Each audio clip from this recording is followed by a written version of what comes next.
दोस्तों, परमात्मा के बारे में मैं जितना कहूं उतना कम है। परमात्मा एक ऐसी सर्वोच्च सत्ता है, उसकी इतनी महिमा है कि मैं जितना उसके बारे में कहूं उतना कम है। वो कहते हैं ना, स्याही बने समंदर चाहे जंगल बने कलम, धरती बने दवात चाहे कागज बने गगन, तीनों जहान चाहे शब्दों से भर जाएं, फिर भी उस परमात्मा की महिमा लिखी न जाए। आखिर उसने ऐसा किया क्या जो लोग उसका इतना गायन करते हैं, उसकी इतनी महिमा है। आखिर ऐसा उसने क्या किया, ये भी हम आगे जानेंगे और इस पर भी हम एक वीडियो बनाएंगे, लेकिन पहले उसके स्वरूप के बारे में जानते हैं। दोस्तों, हम उसको कहते ही हैं परमात्मा। वो भी आत्मा है लेकिन शक्तियों में परम है।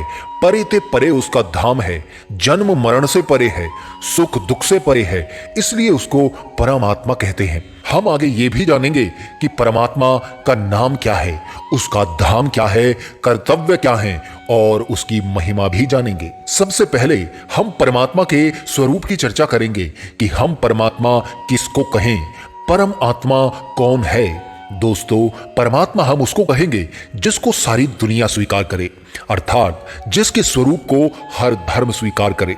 कल्पना कीजिए, किसी पिता के 5 बच्चे हैं और 4 बच्चे कहते हैं कि ये हमारा पिता है और एक बच्चा कहता है ये मेरा पिता नहीं है, तो आप किसको महत्व देंगे? जो 4 बच्चे कह रहे हैं। हमारे खास भारतवर्ष में, आम सारी दुनिया में परमात्मा के स्वरूप को लेकर बहुत सी भ्रांतियां हैं, अलग अलग मान्यताएं हैं और वैचारिक मतभेद हैं। मान लीजिए किसी पिता के 5 बच्चे हैं और उनसे कहा जाए कि आप अपने पिता की फोटो लाएं, तो वो फोटो लेकर आते हैं। तो क्या उनके फोटो में उनके एक ही पिता का चेहरा होगा या अलग अलग होगा? एक ही होगा। आप मनुष्य से कहिए, जाइए आप अपने परम पिता परमात्मा का कोई चित्र लेकर आएं, सभी अलग अलग लेकर आएंगे, अपनी अपनी भावना के अनुसार अपने अपने आराध्य देवता का चित्र लेके आएंगे। परंतु पूर्व में इस सृष्टि पर अवतरित हुए देवताओं को भगवान का अर्थात परमात्मा का स्वरूप मानकर मनुष्य याद करता आ रहा है, लेकिन परमात्मा को इन रूपों में याद करने से परमात्मा कभी भी प्राप्त नहीं होगा। आपने कहा, शास्त्रों के अनुसार अगर इस बात को स्वीकार किया जाए एक पल के लिए ही सही कि भगवान ने सृष्टि पर अलग अलग रूपों में अवतार लिया, हम इस बात को बड़ा करते हैं। आप ऐसा समझिए कि भगवान ने अलग अलग रूपों में सृष्टि पर अवतरित होकर अभिनय किया। अब मान लीजिए एक स्टेज पर एक कलाकार है और वो कोई अभिनय करता है, किसी और का चरित्र निभाता है। मंच पर जहां उसका नाम रूप सब बदल जाता है, उसने जो अभिनय किया और उसने जो वो चरित्र निभाया, उसके सभी दीवाने हो जाते हैं, सब बहुत तारीफ करने लगते हैं। अब उसने चरित्र तो पहले भी बहुत निभाए थे, परंतु इस अभिनय के और इस चरित्र के सभी प्रशंसक हो जाते हैं। तो ये जो चरित्र उसने निभाया, तो वो चरित्र भी इतिहास में दर्ज हो जाता है। अगर हम बाद में उस कलाकार से मिलने की इच्छा करते हैं, हमारे अंदर ऐसी इच्छा जागृत होती है, तो हमें उसका असली एड्रेस, नाम और रूप पता होना चाहिए। परंतु यदि हम उस चरित्र की फोटो लेकर घूमते रहते हैं जिसके हम दीवाने हैं, जो सिर्फ एक नाटक का हिस्सा था जिसमें उसका नाम, उसकी पहचान अलग थी, तो क्या आप कभी भी उस कलाकार को ढूंढ पाएंगे, उससे मिल पाएंगे? क्योंकि वो तो सिर्फ एक चरित्र मात्र था जो उसने निभाया।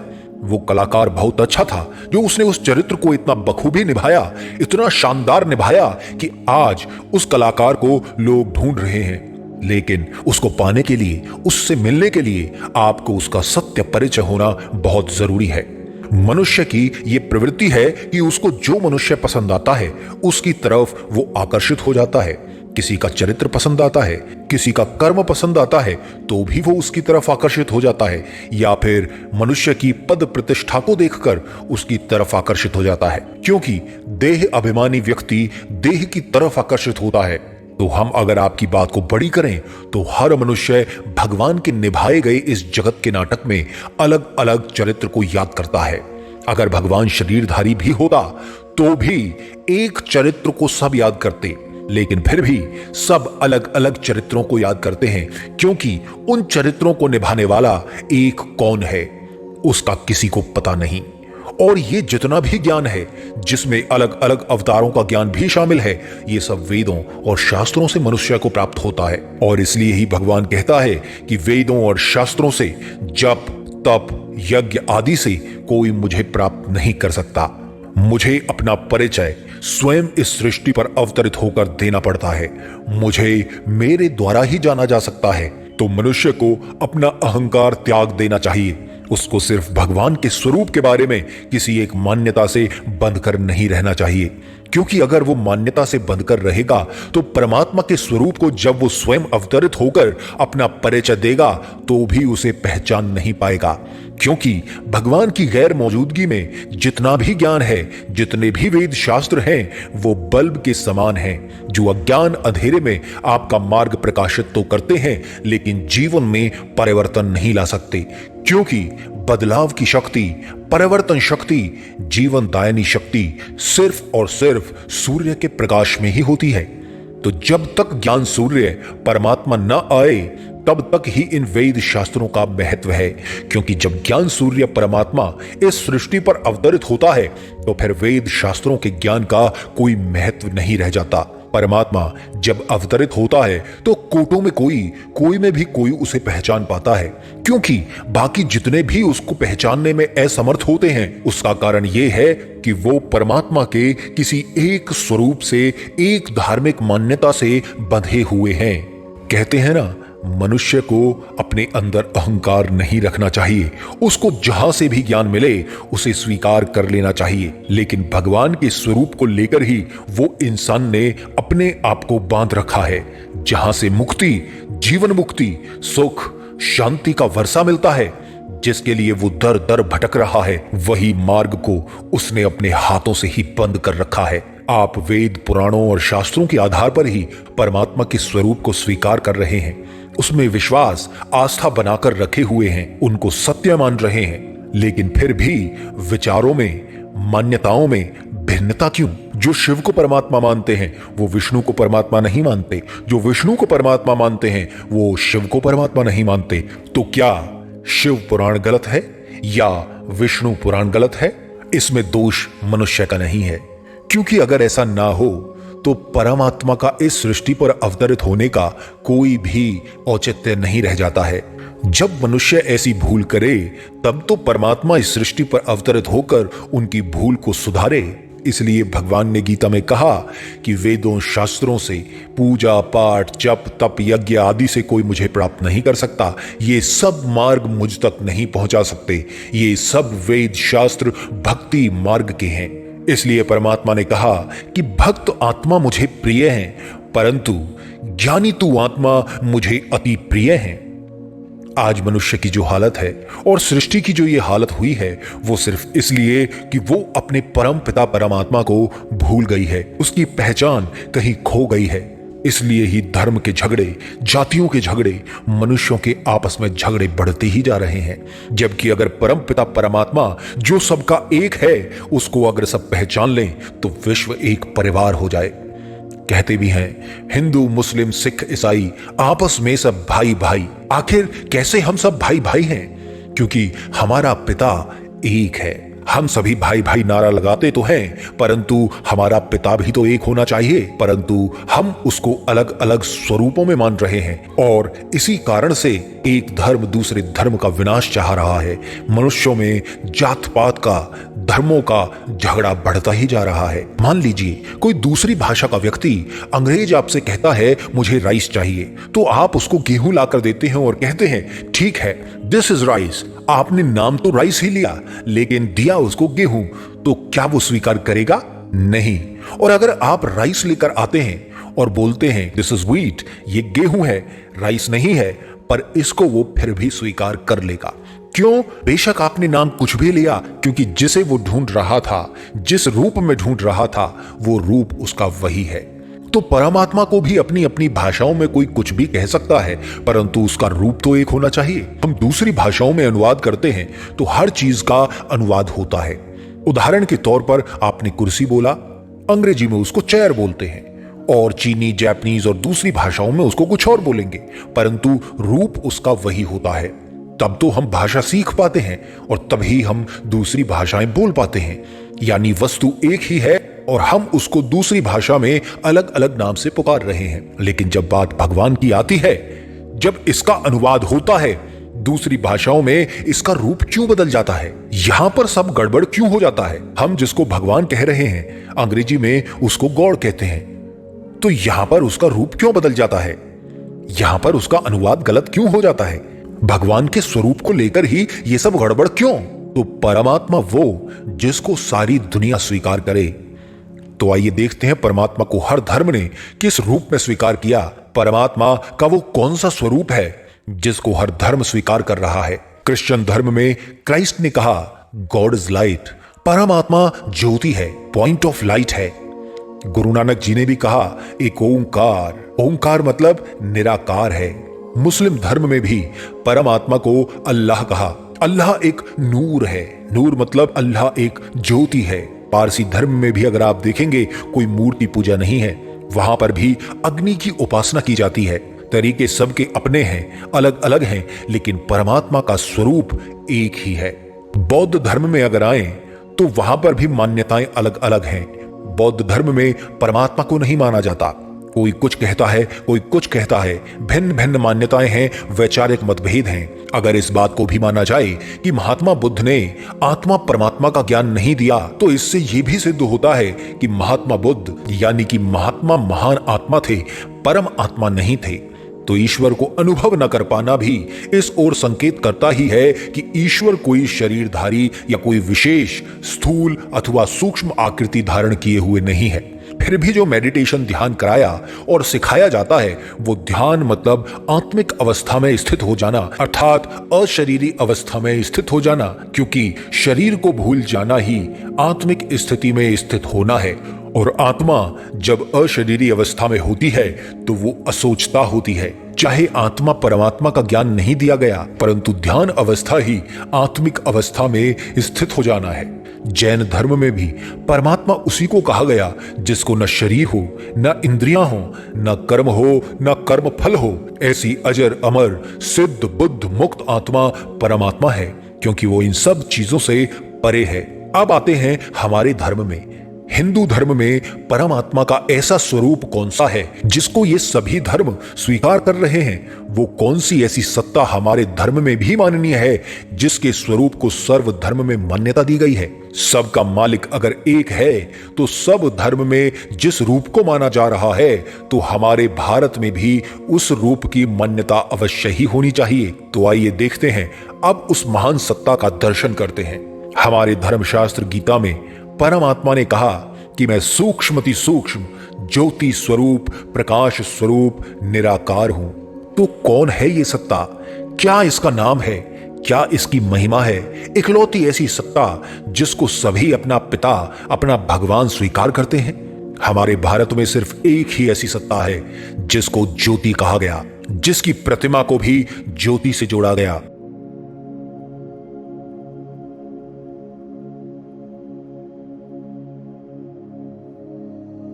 वो है ज्योति स्वरूप परमात्मा शिव, और जिनकी प्रतिमा को भी ज्योतिर्लिंगम कहते हैं। नाम से बुलाओ तो शिवलिंग और रूप से बुलाओ तो ज्योतिर्लिंगम।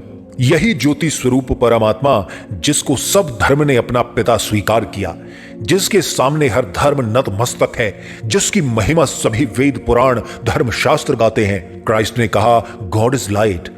हम भी क्या कहते हैं? परमात्मा शिव ज्योति स्वरूप हैं। उनकी प्रतिमा को भी ज्योतिर्लिंगम कहते हैं। गुरु नानक देव ने भी कहा एक ओंकार।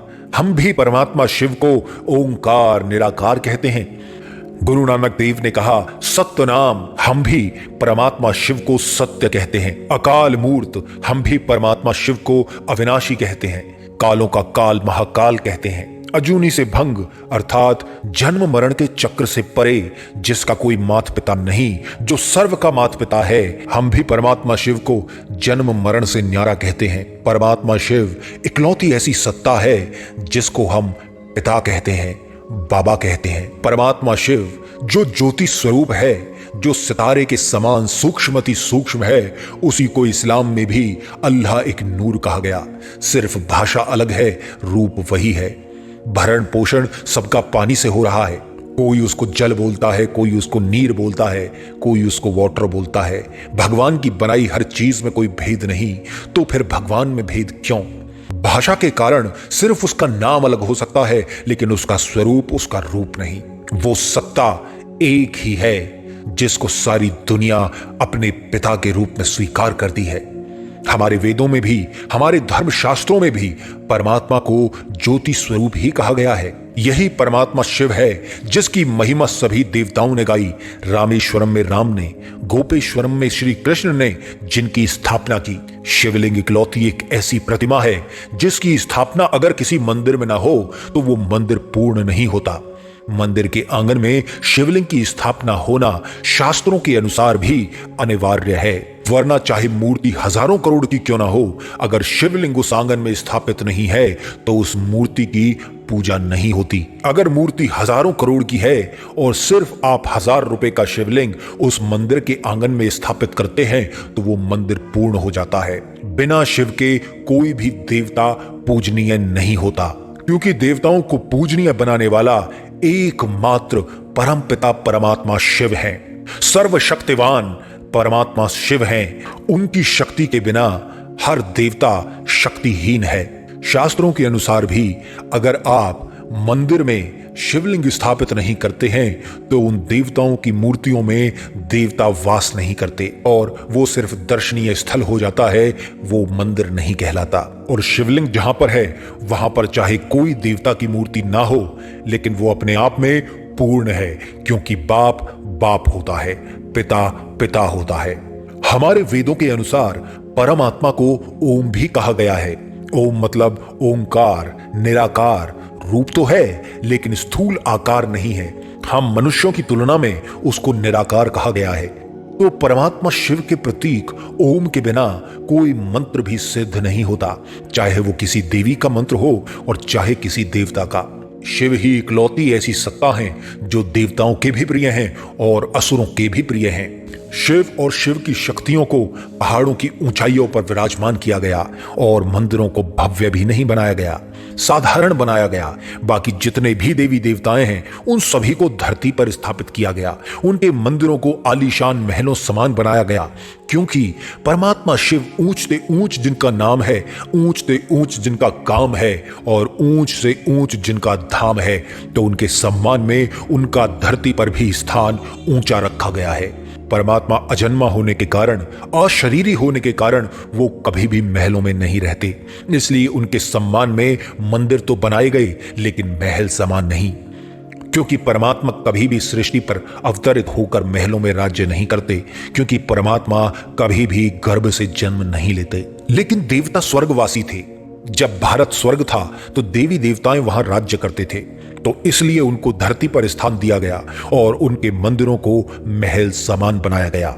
56 भोग लगाए जाते हैं, हीरे जवाहरात सोने चांदी के हार पहनाए जाते हैं, सर पर ताज रखा जाता है जो राजाई का प्रतीक है। जब हम कहते हैं ऊपर वाला, तो वही परमात्मा शिव, जिसका नाम ऊंचा, जिसका काम ऊंचा, जिसका धाम ऊंचा, जो ब्रह्मलोक का रहने वाला है, अनादि अविनाशी है, जिसका स्थान धरती पर भी ऊंच से ऊंच चोटी पर रखा गया है, वही परमात्मा शिव ऊपर वाला है। भगवान को हम क्यों याद करते हैं? हमें पापों से मुक्त होना है, हमें प्यार चाहिए, शांति चाहिए, सुख चाहिए, दुखों से मुक्ति चाहिए, स्वर्ग में जाना है, पवित्र होना है, संसार पर आए संकट से मुक्त होना है, या ज्ञान चाहिए, गुण चाहिए, शक्ति चाहिए? क्या है जो आपको चाहिए? तो परमात्मा वो जिसके पास ये हर शक्ति और ये हर अधिकार हो। इकलौती सत्ता परमात्मा शिव, जिसकी महिमा किसी दूसरे देवी देवता की नहीं है। पापों से मुक्ति चाहिए, पाप कटेश्वर परमात्मा शिव। दुखों से मुक्ति चाहिए, दुखों को हरने वाला हर हर महादेव परमात्मा शिव। प्रेम चाहिए, प्रेम का सागर परमात्मा शिव। सुख चाहिए, सुख का सागर भी परमात्मा शिव। मुक्ति चाहिए, मुक्तेश्वर सिर्फ और सिर्फ परमात्मा शिव। ज्ञान चाहिए, ज्ञान का सागर भी सिर्फ एक परमात्मा शिव। गुण चाहिए, गुणों का भंडार हमारे परमात्मा शिव। शक्तियां चाहिए तो इकलौती सत्ता सर्वशक्तिवान हमारे परमपिता शिव परमात्मा ही हैं। क्षमा चाहिए, क्षमा का सागर भी सिर्फ एक, वो भी परमात्मा शिव। हमारे शास्त्रों में भी वर्णित है कि क्षमा का अधिकार सिर्फ और सिर्फ परमात्मा शिव को ही है। जैसे देश के राष्ट्रपति को अधिकार होता है कि वो किसी की भी सजा माफ कर सकता है, ऐसे ही परमात्मा शिव ही हैं जिनको क्षमा का अधिकार है। रहम चाहिए, रहम का सागर हमारे प्राण प्यारे परम पिता शिव परमात्मा ही हैं। काल के पंजे से छुड़ाने वाले हैं। ब्रह्मा के द्वारा नई सृष्टि की स्थापना, विष्णु के द्वारा उस नई सृष्टि की पालना और शंकर के द्वारा पुरानी सृष्टि का विनाश करने वाले त्रिमूर्ति त्रिलोकीनाथ त्रिकालदर्शी त्रिनेत्री परमात्मा शिव हैं।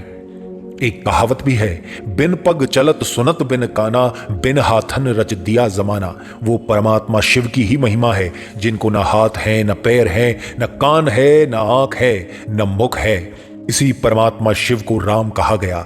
जो राम की महिमा हमारे भारत में है वो अयोध्यावासी राम की नहीं, जो असली राम की महिमा है वो यही परमात्मा शिव है जो अजर अमर अविनाशी है। राम का अर्थ ही होता है अनंत ब्रह्मांड में रमा हुआ, यानी कि इस ब्रह्मांड में निवास करने वाली सत्ता। कहावत भी है, एक राम दशरथ का बेटा, एक राम घट घट में लेटा, एक राम है सकल पसारा, एक राम है जग से न्यारा।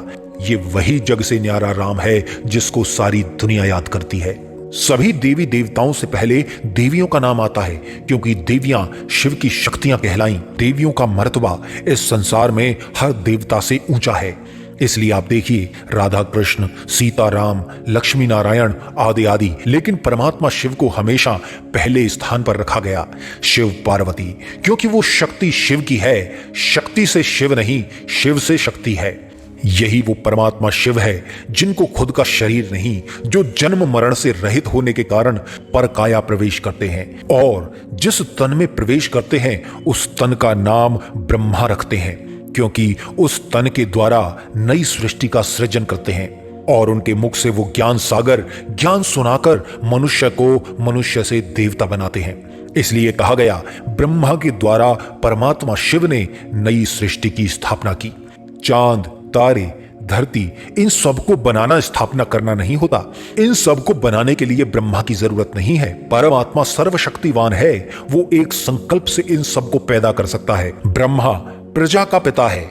प्रजा को रचने के लिए ही परम पिता परमात्मा शिव इस सृष्टि पर अवतरित होते हैं, क्योंकि जब युग परिवर्तन होता है, जब कलयुग से सतयुग आता है, तो मनुष्य को मनुष्य से श्रेष्ठ बनाना होता है, अर्थात मनुष्य को देव पद प्राप्त कराने के लिए, दैवी प्रजा रचने के लिए परम पिता परमात्मा इस सृष्टि पर अवतरित होकर के ब्रह्मा के तन द्वारा ये श्रेष्ठ कार्य करते हैं। परमात्मा परकाया प्रवेश करते हैं, अवतरित होते हैं, प्रकट होते हैं। माता के गर्भ से नहीं आते, क्योंकि जो सर्व के माता पिता हैं उनके कोई माता पिता नहीं हो सकते। तो परमात्मा शिव स्वयं भू हैं, वो स्वयं प्रकट होते हैं। इसलिए जब मंदिरों में शिवलिंग की स्थापना की जाती है तो शास्त्रीय पद्धति के अनुसार शिव की मूर्ति को छत से नीचे उतारा जाता है, दरवाजे से नहीं लाया जाता। और जितने भी देवी देवता हैं उन सब की मूर्तियों को दरवाजे से अंदर लाया जाता है और उनको स्थापित किया जाता है। फिर जब नई सृष्टि बन जाती है तो परमात्मा उसकी पालना करने के लिए विष्णु को रचते हैं। जब सृष्टि के 4 चरण सतयुग, त्रेता, द्वापर, कलयुग पूरे हो जाते हैं तो परमात्मा उस पुरानी दुनिया का महाविनाश करने के लिए शंकर को रचते हैं। इसलिए परमात्मा शिव को कालों का काल, महाकाल भी कहा गया है। जब कलयुग के अंत में सतयुग की स्थापना करनी होती है तब परमात्मा इस सृष्टि पर अवतरित होकर के महाविनाश और सतयुग की स्थापना का कार्य दोनों एक साथ करते हैं। कलयुग का महाविनाश अर्थात अनेक धर्मों का विनाश और एक सत्य धर्म की स्थापना अर्थात सतयुग की स्थापना करते हैं।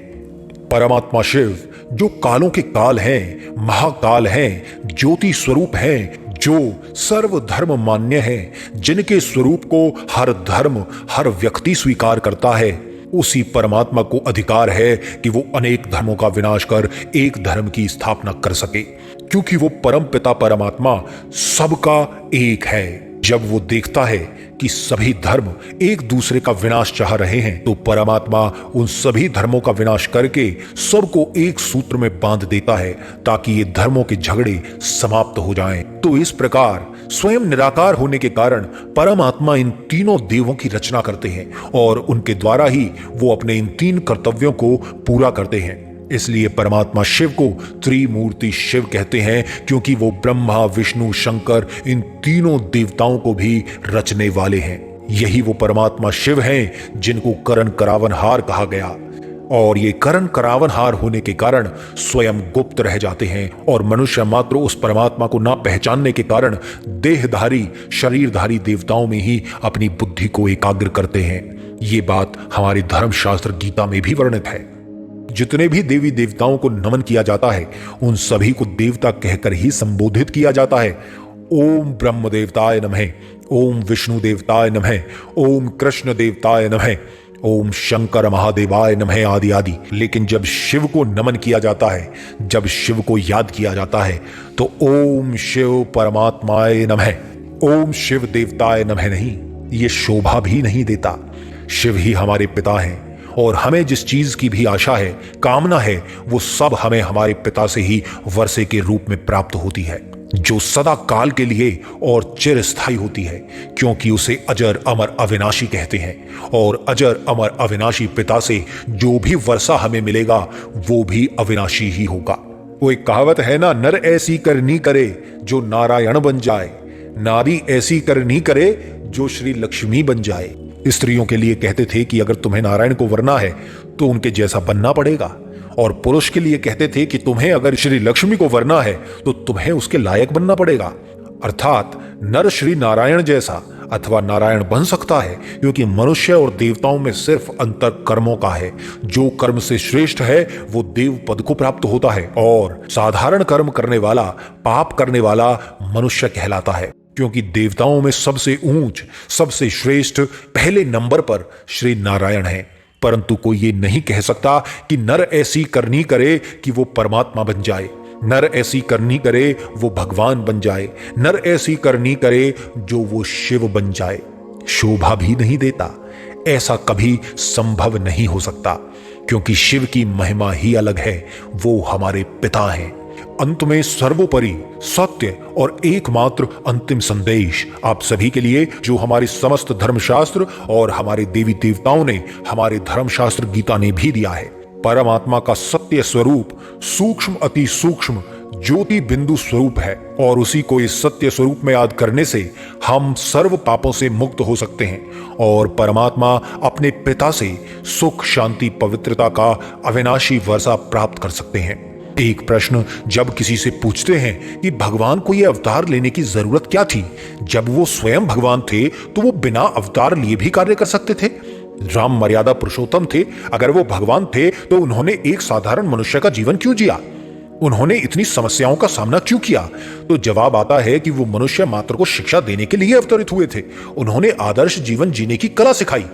तो आप फिर ये भी स्वीकार कीजिए कि जब देवताएं भी इस सृष्टि पर थे तो उनको भी परमात्मा शिव को ही याद करना पड़ा। अर्थात जब उनको भी समस्याओं के समय, परिस्थितियों के समय जरूरत पड़ी तो शिव ही उनका सहारा बना, शिव को ही उन्होंने याद किया।